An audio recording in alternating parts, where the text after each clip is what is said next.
All right, we're going live, and I can't believe we're saying this, but this is episode number 20 of Adapt and Achieve. Is it really? Yeah, 20 episodes since we rebranded the podcast.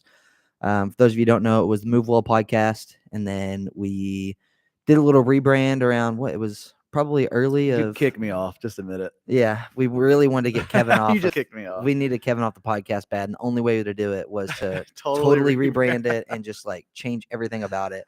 No, I think was it early. Yeah, I'm sorry, it was late 2023. Yeah. We rebranded it because it was shortly after the Hot Rod Ultra. Yep. We went out to St. Louis and interviewed Mark Joe. It's like October. For the MuuvWell podcast at the time. And I remember I was at dinner. I had a discussion with Mark Joe. I was like, we're thinking about rebranding the podcast. We're not sure. And he was like, I would do it. Like, if you guys want to expand beyond just MuuvWell, I think you need something that is still tied to the business, but gives a little more depth than just like to your clients. Yeah. And so that way you can still reach your clients, but you also can reach whoever you want. So that's kind of what the goal was with the rebrand of Adapt and Achieve. So when I recorded with Mark Joe, I drove out to St. Louis. While I was recording with him, I had no clue that we were going to rebrand the podcast yet. So I was still recording.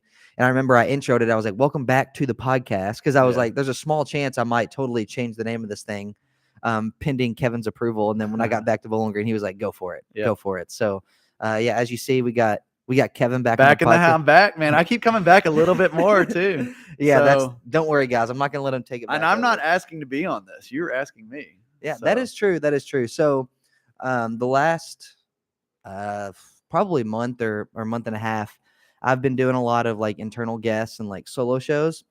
And so whenever I come up with a topic, I kind of just base it off like who I think would be interesting talking about it. And today, I really want to talk about like community, because we've done a lot of like athletic based things the last couple of weeks. We brought Sergio on to kind of recap his race. And the week before that, I talked about running my 100-mile races and kind of how I got there. And I was like, this week I want to keep a little bit more like business focused, but also like community based. So I thought of, kind of the topic / title of how community impacts a business. And I know that you kind of started MuuvWell as a whole of like wanting to reach people and wanting to impact people. And that's what we're doing, but also not just clients, but outside of that too, and creating a community of wherever our company is based, which is in Bowling Green, Kentucky.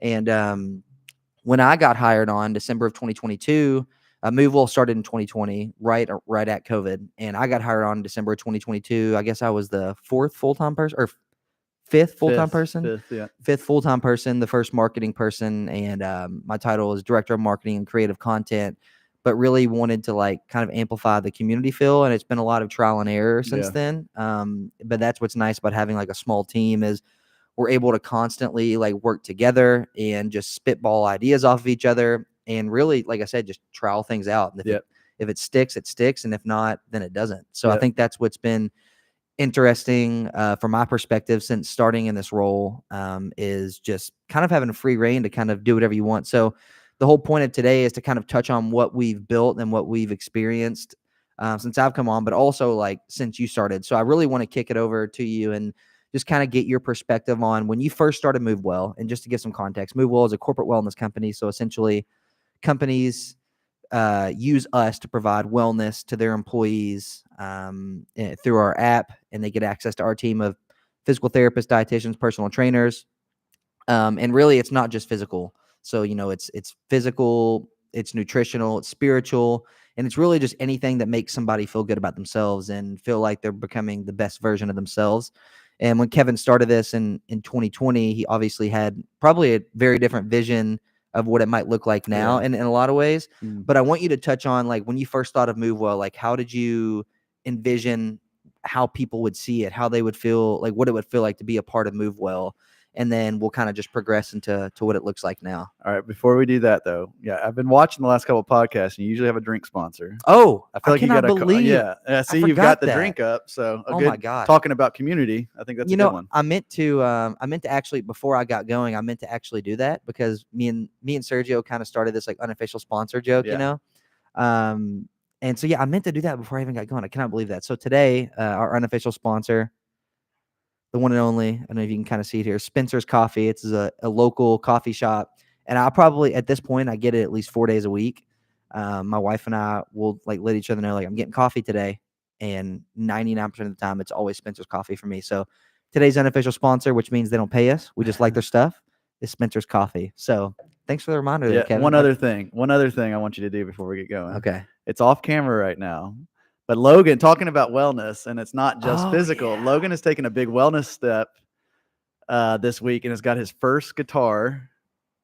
So I feel like you got to play us a couple chords before we get rolling We here. got to think about this. Emma, if my wife's watching right now, she's gonna be so ticked off. But all right, so let's see. I got blisters on my fingers right now, so I'm still learning. So E minor was the first chord I learned, and I bought this on Tuesday, and today's Friday. $40. $40. $40 steal. What a steal! So I'm not sure if I haven't tuned it since I was jamming out on my lunch break. So I'll probably. But let's see. We got my E minor here. Nice. Sounding good. My A sus2. You played the top string there. Oh, sorry. There you go. There you. Ooh, sounds good. Yeah, you like that? And then let's see, what else have I got here? I got my A major. What do you think about that? Yeah. Okay. It's clean. All right. Clean. Oh, this is honestly the G chord's my favorite so far. So we'll go G. That one's a little tricky, but is that the top four or all of them? All of them. Yeah. That's all you guys are getting for now.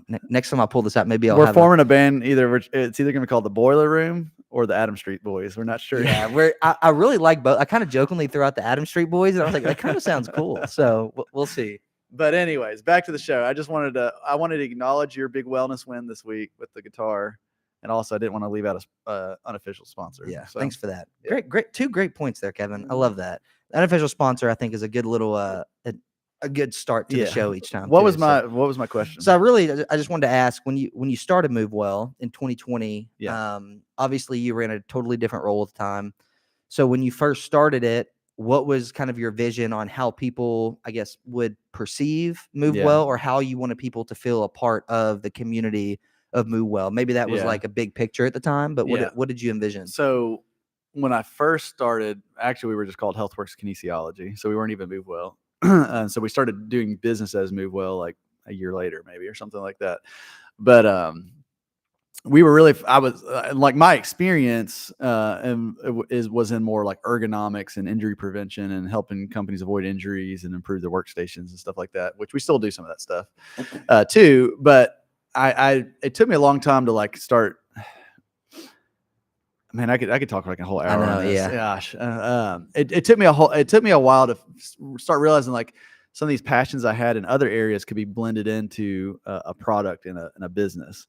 So I was a minor league baseball player, and I thought I was going to do baseball forever.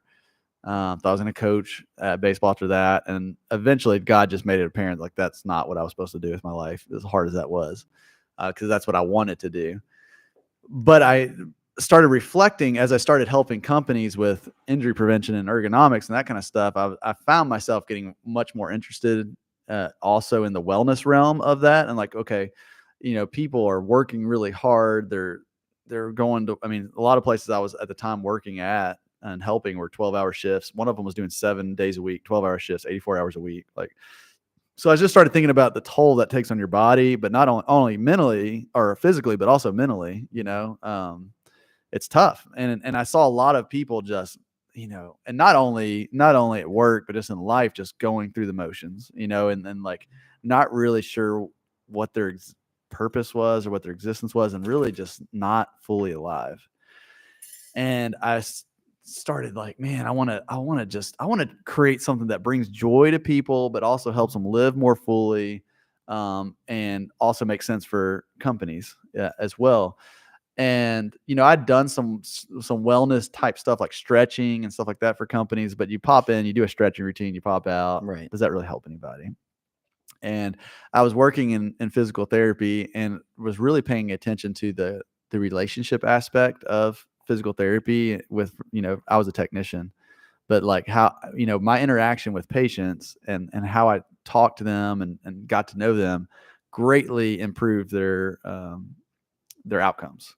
Even if they weren't even doing the best exercises and stuff, but if they were just had a relationship and they enjoyed being there and you created a good environment and experience and community, they did much better, because not only would it just be them, like a normal physical therapy clinic, you might have private exam rooms, but if you're just kind of working on your exercises, you're essentially like in a gym, and there'll be other patients in there that a lot of times they're at the same time, and then they all start feeding off each other and they get to know each other, and then it creates this like really healthy environment.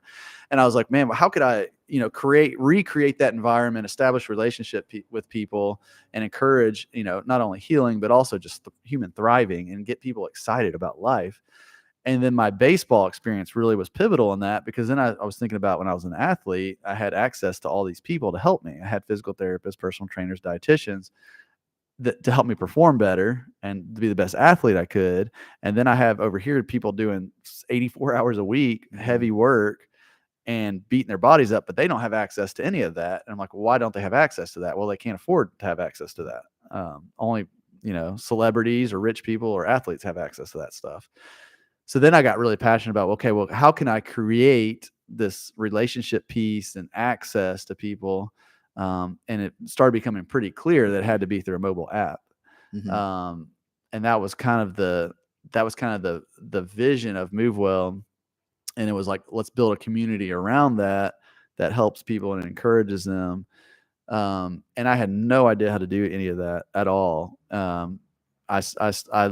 went full time with MuuvWell, or Healthworks Kinesiology at the time, March 1st of 2020.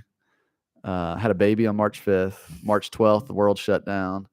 And it was actually a blessing looking back, because I got to spend a lot of time with my newborn baby and my family at home, but also it gave me a lot of time to think and be creative. And so I couldn't even sleep like during COVID, not because I was stressed about COVID or whatever. I was thinking about ideas, and I was up all night, every night.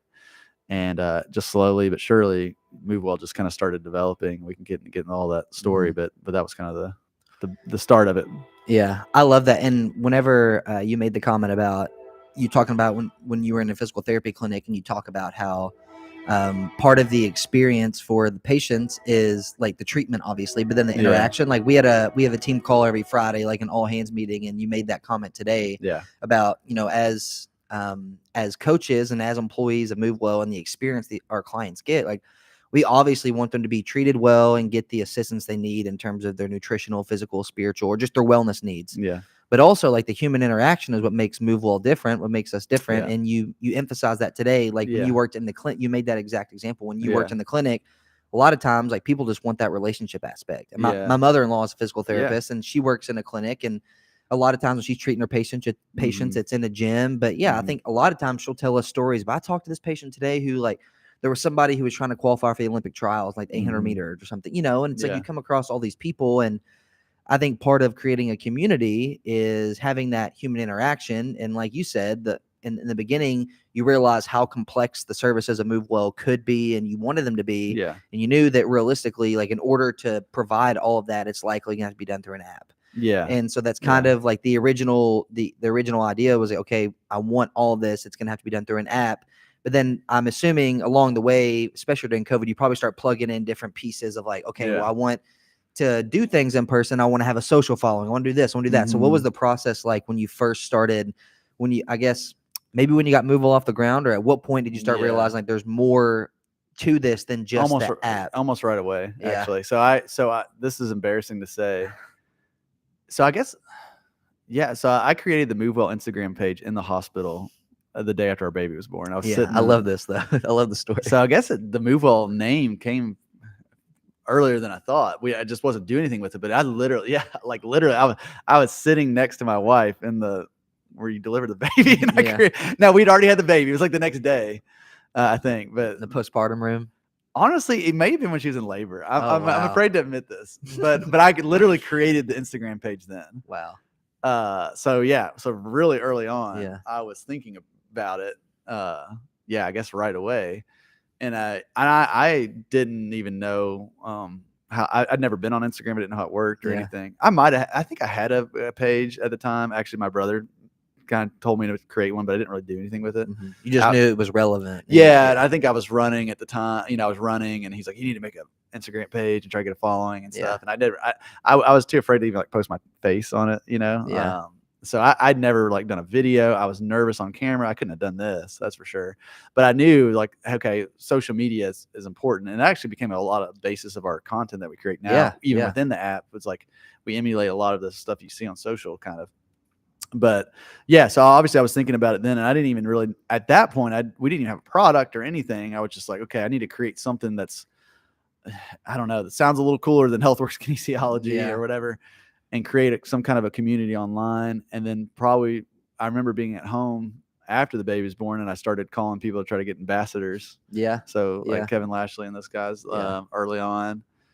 So almost right away I was starting all that, Yeah. actually. Yeah. Didn't really have a plan or know how to do it, but I was already trying to. And honestly, I feel like we're maybe just now getting to where we're starting to, Oh, 100%. like, that's 4 years from now, Yeah. from then. But yeah, it's been a journey to even figure out how to do it all, Yeah. And I think it really has been like a short gap from the time that you started what was Healthworks Kinesiology is now MuuvWell. Yeah. Because in the beginning, Healthworks Kinesiology was like the company, but MuuvWell was the app, right? Yeah. So now Yeah. now we are just, it's solely MuuvWell, and that's what the company's known as, and that's just our services. Yeah. But yeah, I remember whenever you approached me, like it was maybe early to mid of 2022. So at this point, I think you had started really get some No, business, this was right? 2021. Was it 2021? Okay, so Yeah. it must have been like mid to late 2021 when you first had approached me, and we went on a Yeah. run, and you were kind of just, we were really just filling each other out, which at the time Yeah. I didn't realize what you were doing. I thought we were Yeah. just connecting. Kevin was filling me out to just make sure I was a normal guy, Yeah. I guess. Yeah. And then, Because I was watching, you were posting great content on social media, and I was like, Yeah. man, I need somebody that can do this kind of stuff. So I sent you a message on Instagram. Right. Yeah. And like now, like Didn't even kind know of you. thinking about, the stuff that I post on Instagram even now and before, I see where it's like really morphed to where I think it meshes so well with what MuuvWell is Mhm. and my values, and I think everybody in the company, but then what everybody kind of stands for, even outside of the business. I think we're all so like-minded, it just makes sense. Yeah. But yeah, at the time, like you were obviously just trying to fill out, like you recognize like, okay, I want this community aspect. I can't do it all myself, and I'm Yep. still trying to like build what MuuvWell even is. And in order to do that effectively, like I need some community aspect. I need something more than just the app and like a Mhm. social post here and there that I don't really know what I want Yeah. it to look like, whatever. Yeah. And so I think at the time you're probably still trying to figure out the brand. And like you said, I think we're just now like not Yeah. even close to the surface. Like we're just Yeah. scratching the surface of Yeah. what Yeah. MuuvWell can be and is going to be. And we mentioned it last time we were on the podcast together, but the next couple of weeks, like, is just gonna, like, we have so much stuff that is some fun stuff. I cannot wait to share. And I Yeah. know you're like chomping at the bit, Yeah. and it's gonna be so much fun. And so anyway, obviously we have community initiatives now, and that run that we did together in 2021, it was months later. Kevin had sent me a text and was like, "Hey, would you?" Or he called me like out of the blue, and Kevin fashion, like knowing him now, I'm like, that's so on brand. Called me and was like, "Hey, do you know anybody that would be a good fit for like maybe running marketing for MuuvWell?" And I was like, "Well, maybe me, depending on." He was like, "Well, that's kind of what I was thinking, but I didn't want, whatever." And at the time, like I had a job that I enjoyed, but it was I'd been in it for almost 2 years, and I was kind of like, I want something where I have more like creative freedom and, just a different environment. And so it's probably 5-6 months later, we kind of put Yeah. it all together. And then Yep. I joined in December 2022. And a lot has changed. Like I said earlier in the episode, like a lot of trial and error between now and then, but obviously we have a lot of community initiatives now from like social media, this podcast, our athletic clubs, the Hot Rod race, yeah. Ultra, like so much stuff.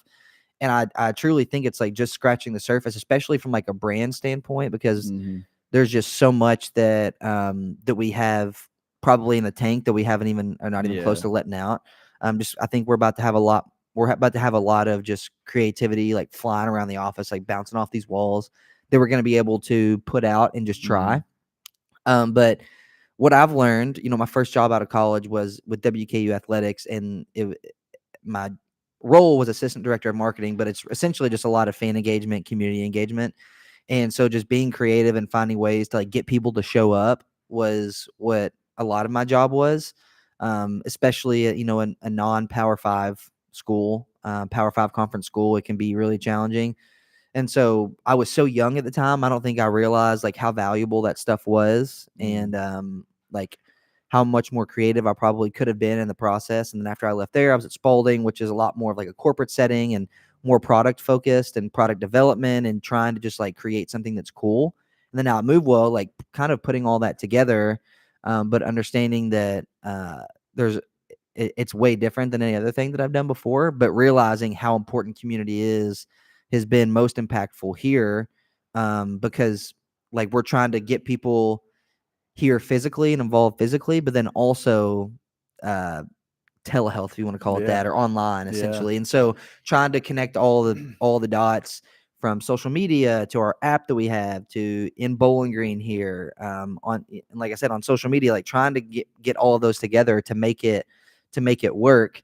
And so I just want to talk about maybe like the thought process of like when you knew you recognized you needed somebody, or you wanted a team, like a marketing team, like a creative team, community, brand, whatever, like how your initial thoughts started and then how it changed as you brought somebody on, like kind of, and I mean, it changes every day between us. I think like we're always talking about different ideas, but kind of how that shifted and changed. Yeah. Well, I have a lot of ideas, but I'm not a good implementer, and I don't know, like the fact that we're live streaming right now on YouTube, I have no idea how to do that, you know?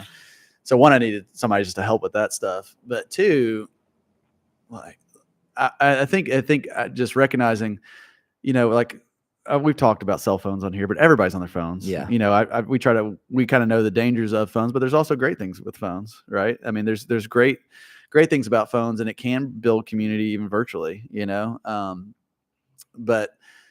But I also see a lot of people being isolated due to their phones, you know? And like yesterday morning I was running, and all the kids were sitting outside waiting for the bus to pick them up, and they're standing there in groups, and none of the kids are talking. You know, they're all just looking down at their phones. Like, gosh, that's so sad. Yeah. You know? Like they don't even know how to talk. Like there's a human right next to them that they're not even engaging with. And so, you know, what I want to do and what we're trying to do is like, I want to build community that's real, and like, not because it's great for business. It obviously helps our business and helps people engage in our product, but I just see people being isolated. Yeah. And there's so much danger in that. And we are made to be in community with each other, with other humans, not AI. And I will say this right now, like we use AI for some things, but we don't use AI for interactions with people. No, not at all. Yeah. I'm very against that because, like, you know, and we could, man, that could streamline business operations. We could scale our product more, but no, when people send a message in our app, I want them to actually hear back from a real person. Yeah. You know, because we're missing that so much, man. And that's the way our culture is going. It's going to be less and less people and person interaction, and it's going to be more AI generated. And if there's ever a time we need community, it's now. And I feel like we need to fight against the grain of where society's going, and keep providing opportunities to do that. And that's a big task. Like, that's not something I can do on my own. That's not something I necessarily know how to do on my own. I don't know that we have it all figured out yet either. And we're going to keep working on it. But, like that's where my brain's always going with all this stuff. It's not so much like it's maybe we need to be able to pay our bills, and it might be good for business in certain ways. But even like this live stream right here, it's not to get famous. It's because I feel like we're talking about important stuff that needs to be talking about, you know, and I want to get that out to people. I want other people to have conversation that matters and talk about ideas and things, and not just events or other people, like high level conversations. And I want all of our content and all of our focus to be on that. And I think we struggled even after you started. It was like, you know, what do people want to hear? What do they want to see? Or, you know, how do we, you know, maybe we have this stuff in the app, but it's totally different on social or YouTube. You know, what's hot right now to pull people in. And now, and then I think it was a couple months ago, we just kind of changed our focus and our approach. It's like, well, what are we trying to do? We're trying to just help people live better lives and live fully and live vibrantly and be the best version of themselves. And, you know, that doesn't matter if it's in our app or if it's on YouTube or if it's a podcast. We're going to do that in everything. And we're not going to use social media as a way to just try to generate business or get leads. And I think once we had that shift, man, to me, it's much more fun to create content. So much more fun. And it's more meaningful. And I feel that people engage in it more. And it's like, because we're actually putting stuff that matters out. Yeah. And honestly, it'll probably will help our business, but I don't really care. Like, that's not the point. Like, this is created to help people live better lives, you know? So, yeah, for sure. And I think that I mean, you nailed it. Like I feel like that we had like a little bit of a slump where we were like kind of struggling because it's almost like every week we were like, what can we do? Like we were trying to get so specific on the things we wanted to put out on like Yeah. social that it became like a little blurred in some ways, I Yeah. think. And we eventually were just like, let's just put the stuff out that we enjoy to make and let's just share more of what we're doing. Because I think, and we say it all the time, like yesterday we were out filming a video and Kevin was like, you made the comment, like, this is what people want to see. They want to see the process and the behind the scenes and what you're up to and like what a real person is doing, not like make a reel that's 6 seconds so it keeps people around longer. Like we want to do the things that shares about the type of business we are, the type of people we are, the type of things we're up to. And I think that's more impactful and shows more our powerful. struggles. Yeah, and our struggles. And I think part of like sharing the struggles is just sharing the process and candidly. And I think we're going to be doing a lot more of that. And I've been making a push in 2024 to do more speaking engagements. Yeah. And it's been a big push of mine. And I've had, 2 decently biggish ones last week, and they went really, really well. And it was weird because I just shared a lot of my personal stuff. Yeah. And it, and I showed a lot of the stuff that I struggle with in that. And I even made the comment in the talk, like, I'm here talking about wellness and I'm showing you, I'm not great at all this stuff, and it feels vulnerable, but it also feels like, well, I should be the expert in all this and I shouldn't have any issues, but that's not real. Right. And everybody knows that's not real. Everybody has problems. And I think the more that we can, relate to people, I think that's more helpful. Yeah. And I think the content's better. And man, I'm so like rejuvenated right now with all this stuff. And I'm so excited about the stuff we're about to start creating and putting out. We've got some really cool things in the works this year. Yeah. And it'll be fun to do. And I think they'll be engaging and all those things, but really it's just exciting. And I think it's going to help people too. Yeah. Well, I think the whole point though is that I feel like we're going to be in a state where we're creating and sharing things that we feel confident and comfortable with, and that's really all that matters because we're getting reach one way or another, and it's going to reach the people that we want it to ultimately reach, but it's not forced, Right. So we're, like you said, we're doing the things that we're doing or we're sharing the things that we're doing anyway. So it's like we might as well put it out there and document it. And I think that it makes it easier from a creative standpoint too, because it's more fun and you're not having to force a bunch of stuff. Like I said, and before we wrap it up, one thing that you said about like using real people. If you guys don't follow Andy Frisella, he's the founder and CEO of First Form, a supplement company based out of St. Louis, which Mark Joe he worked there. He was our first technical guest on the Adapt and Achieve podcast. He shares like once a week pictures of the warehouse, and he says a place where awesome people, real people are packing your orders by hand every single day and getting them out to you. And by him doing that, like he's somebody that is influential in the real people, like are standing for real people and jobs and not automated. And I understand like certain aspects of a business is going to be automated, but the point where it matters, or the part of the business where it matters, like he's employing real people there. And just an example of that, I bought Andy Frisella's book, the book on mental toughness.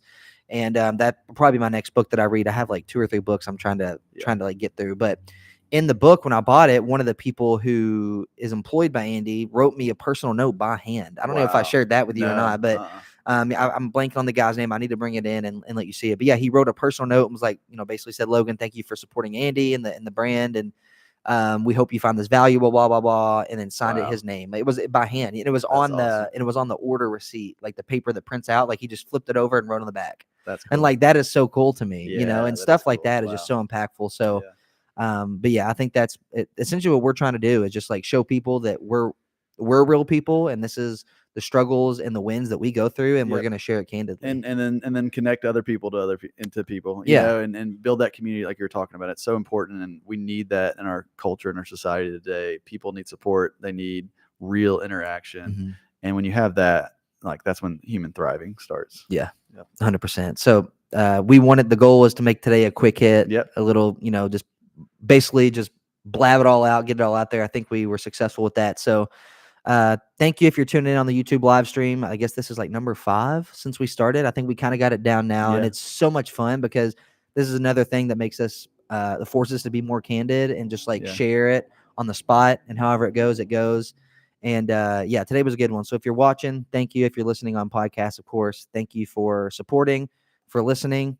And that wraps up episode number 20 Hey, of Adapt and Achieve. By the way, that was your first live performance on the guitar. You did pretty good. Oh yeah, that was. Yeah, We have many more to come. Your first show. Maybe you should do that.